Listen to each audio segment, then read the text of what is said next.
But there's more. So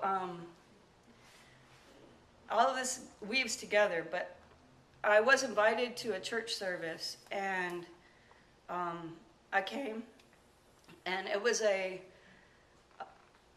night when you were honoring Sam Hicks for the honoring for the busing. Yeah. Accident. I forget what you called it though that night. Hero. Yeah, the hero. And I thought, what manner of people is this that, they're honoring, and there were balloons, and you could just feel the love. That was one of the instances. And then I came to a love campaign because I knew that there was more. People were like, come to love campaign, come sit up front, because they were up to something. They knew what was going to happen, and Jan saw me the next day. You saw me the next day. I couldn't hold back. Yes, and you love to ask me questions too. But see, that's what yeah. people need to hear. Yeah. And this is what we live. It's not something we plan for a TV camera. Right.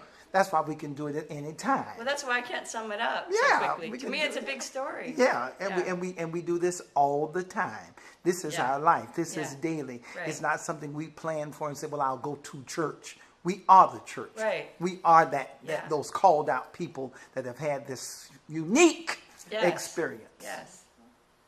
It's wonderful. So anyway, let me explain what happened to me at Tell the me. Love Campaign. I was pushed to the front row, and then Rosa Stanley, I was sitting by her. Very comfortable. Love the music. I think it's one of the best concerts I've ever heard. October 2001. We got to find that tape. But it was a lot of Negro spirituals. It was right after the falling of the towers in New York. And I think everybody was just kind of unpeeled and ready for something new and stronger within. And I kind of said to myself, God, I hope he doesn't come to me, because I just felt like so vulnerable. But so, it was desire, but it was also, I felt so vulnerable.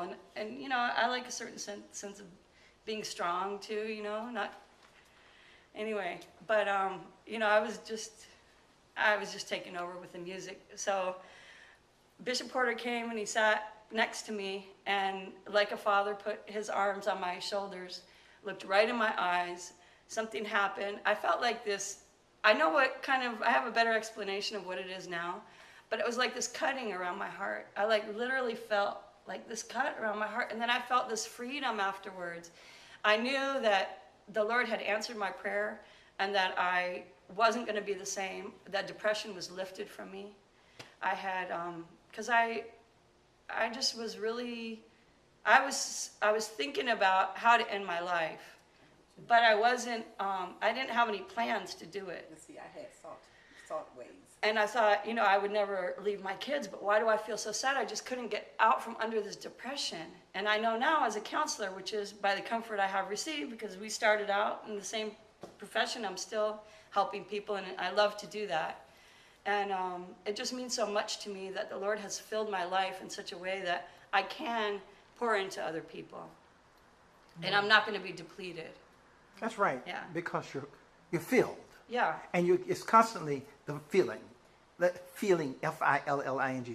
You're constantly filled with the Spirit. Oh, the filling, yeah. Yeah, you're constantly filled Right. over and Yeah, over again. right. And so this is what happens. That's why we come before Him, we worship Him, and then you get filled all over Yeah, again. right. And you would just, because he's, matter of fact, it's a river of living water Right. that comes up out of Yes. you. So out of your belly, there are rivers of living water. Right. And so it springs up in you, and it fills you in the process. And it's real life to me, because there's no separation now between the business that I work in, the helping profession that I'm in, the extensions that I have in the community, my family, my extended family. It's Yeah. all the same. Yeah. The way I'm able Wonderful. to live.